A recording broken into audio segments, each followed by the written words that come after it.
Thank you for tuning in. If you're watching this, you should be from Miss Garish's class. You guys may need to watch this a couple of times because I'm going to go through it quick. And you guys can feel free to watch it while you're doing your work to try to get examples of how to do the problems.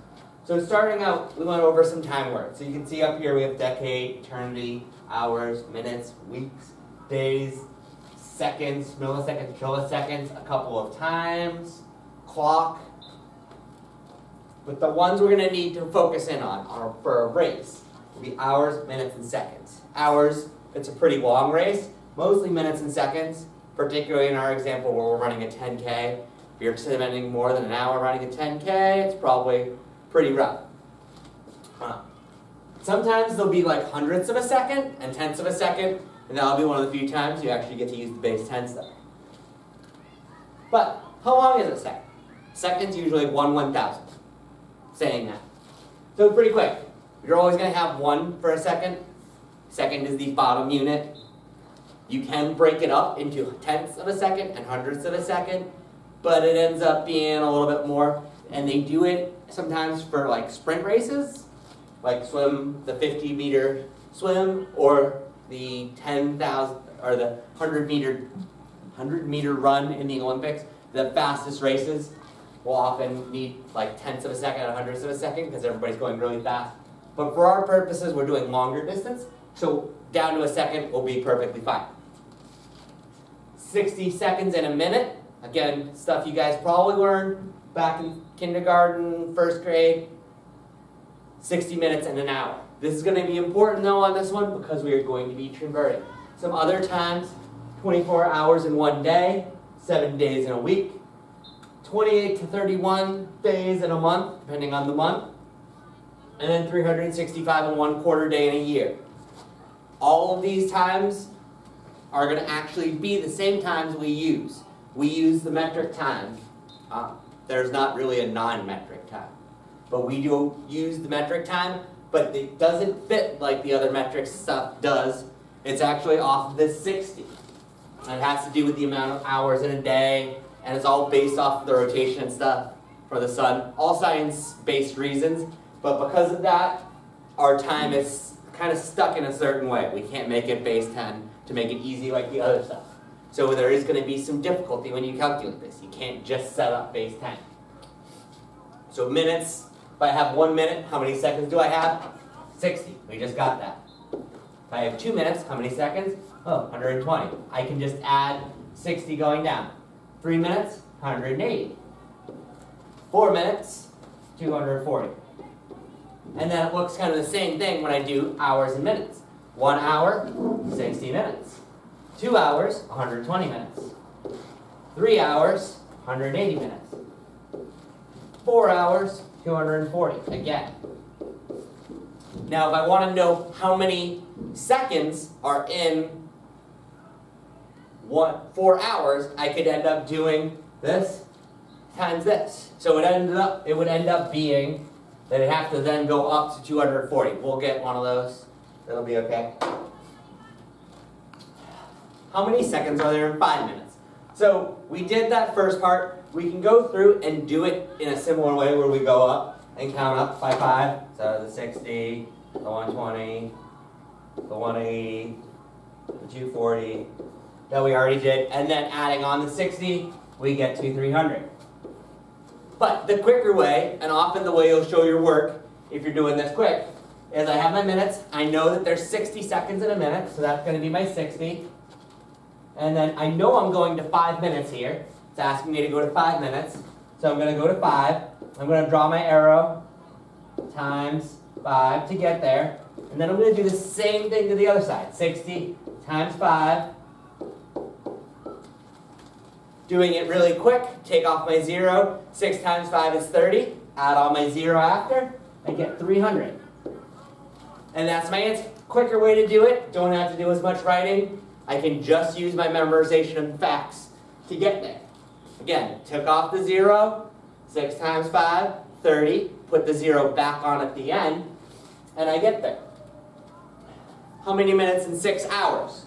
Again, doing the same thing. I have my 60. I have to go up each way on this. and then adding 60 onto that, oh, I get 360. I had those 5 because I did my work already. I can go back and see it. Doing it the other way, I know that there's 60 minutes in an hour. So I know that. I need to go to 6 hours, so that's where I'm going to put my next thing up. Going up, boom. What do I need to do to get there? Oh, times 6. So the other side, boom, times 6. And I get 6 times 6, 36. Add my 0 on at the end. 360. Got it on both sides. Probably doing the right thing. So now our first of our word problems. Using that record sheet, what is the men's course record, women's course record? Men's course record, 27 minutes, 49 seconds.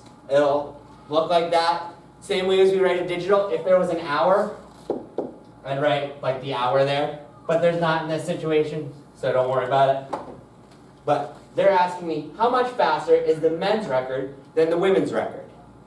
So this is going to be a subtraction problem. It's asking me for the difference, the space in between. So I can set up my number line and jump backwards. So both my numbers would go on the number line, and I would figure out the space in between. And it's easy to go down. One of the tricky things here is with my minutes. I can't just do 31 minus 27:49. I can't do that just straight up because when I do this, 1 minus 9, I've got to regroup. Doing okay, 2. So I can make 11 minus 9, get a 2. Now I get to the 2 minus 4. Now normally when I regroup, I would take off the 1, make it a 0, make it a 12, and do 12 minus 4. I cannot do that because there are 60 seconds in there. Normally, there are going to be 10 groups of something in there. There's not 10 groups. So when I would do my regrouping, it would not go like this.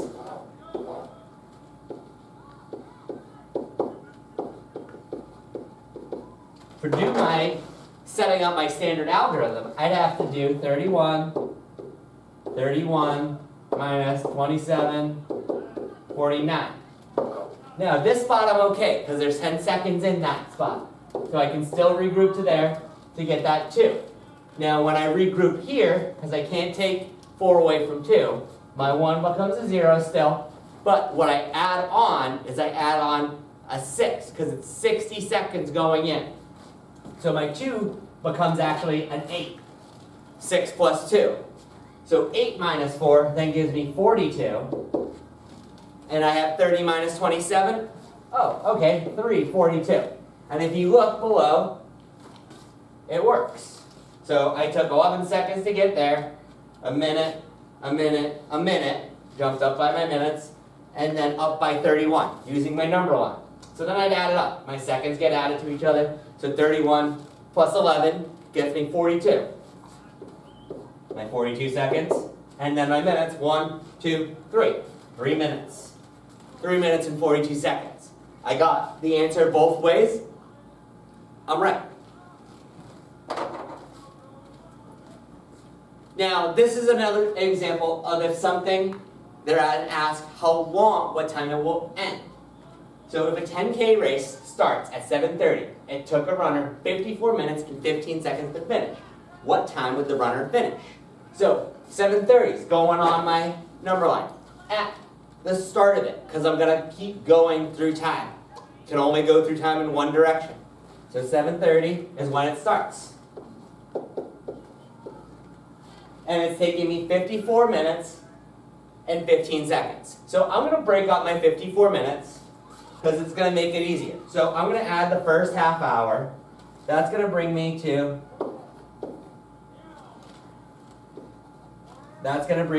8 o'clock. Now I have 24 minutes left if I do a little simple math. So I got to add that up. That's going to bring me to 8:24. Now I have my 15 seconds.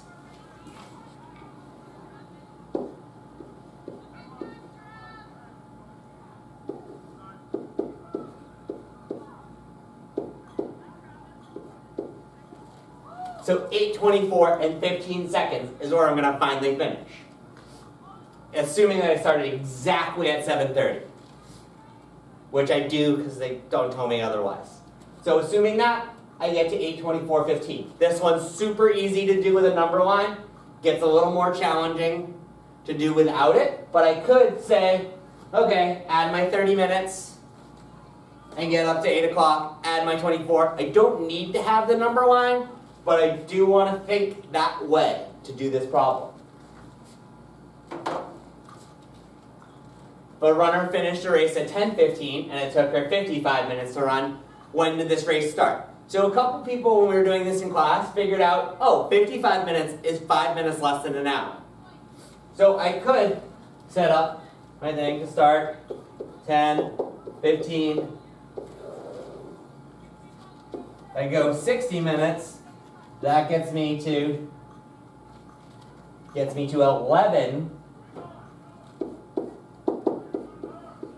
And I actually have just 5 minutes less. So I go 5 minutes less, and I get 11:10. Pretty easy to do. I could also jump 45, which would get me to 11, and then the other 10 minutes to get to 11:10. Splitting it up into two things, so I get easy numbers to work with. Either one of these three strategies would kind of work. If I use the first strategy, I'd want to see both of those. The other strategy, that. If I just add 55 minutes on to 10:15, it doesn't come out right.